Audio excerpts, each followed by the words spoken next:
Good evening everybody, this is Sharmistha Mohanty. I'm from KIIT and sorry if I'm going to bore you to death because I'm like the epitome of stage fright, and because of Sipun Bhaiya I'm here.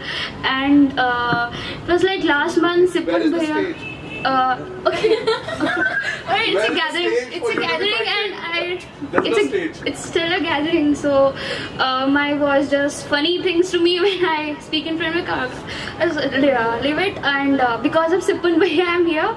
Last month he sent me a link to Phil K's spoken word poetry, and it really moved me. I wanted to be like him. I wanted to perform it. It really inspired me. So Sipun Bhaiya, if I screw this up, don't get mad. I know you'll not, and this is for you. Okay, we are ready to cry. Yes. Love, I'm not a person of flesh and bones. I used to be one, not long ago, but now, not anymore. I'm a person who has been bruised and broken. They thought of me as a crude rock whose rough edges had to be filed down, not caring that the friction needed for my perfection was tearing my flesh and draining my blood. They failed. I was too brittle, they complained. They tried to sculpt me into art, but I was too breakable. Every time the hammer struck me, I wanted to rip my heart out so that I could finally stop struggling for breath. I could not be molded into anything of value, so they dumped me into the trash after bleeding me dry and crushing my bones to hips. Do not doubt my words, love, for if you plunge a knife into my heart, you will not find blood, but ink. Pungent ink that I have dyed red from the borrowed color of the rafflesia which my life has always been, and infused them into my veins so that I could feign being alive. I'm that very line that separates black from brown, dying from merely existing. Love, you're confused. You ask me, why have I changed? Why have I fashioned myself into this whole new person whom your heart even fails to recognize? I have changed because I have had to support myself up from the bathroom floor and convince myself to trade a shiny piece of metal with a look into my own eyes in the mirror.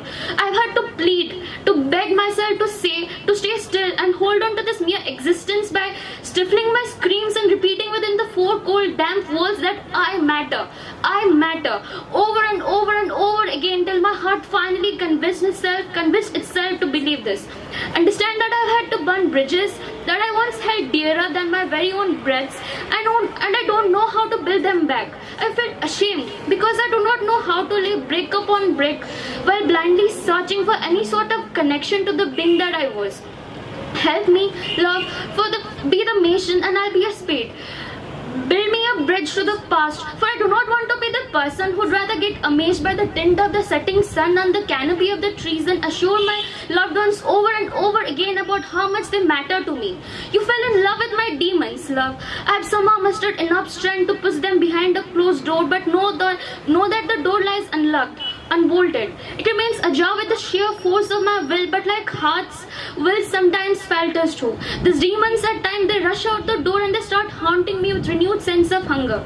I'm like covered in sharpness through and through. I'm bleeding out. I keep waiting, wanting to scream, but no sound escapes my throat. The pain becomes unbearable and the silence deafening. I look at my shoulders and they look bludgeoned underneath the weight of my past. They keep bleeding. I do not know what to do. I keep looking around for anything at all that would help me release the screams that keep exploding soundlessly inside my head, and my eyes land upon a quill. I dip it into the ink that spills from my shoulder and soak a piece of paper with words that I need to yell out loud. In these moments, my selfish self does not think of you, love. It is rendered incapable of doing anything at all but bleeding on the paper. And if you ask me, dear love, to choose between you and the ink, I know not of any reply. What reply would you expect if you ask a blind man to choose between his ears and his walking stick, one being an asset and the other a necessity for survival?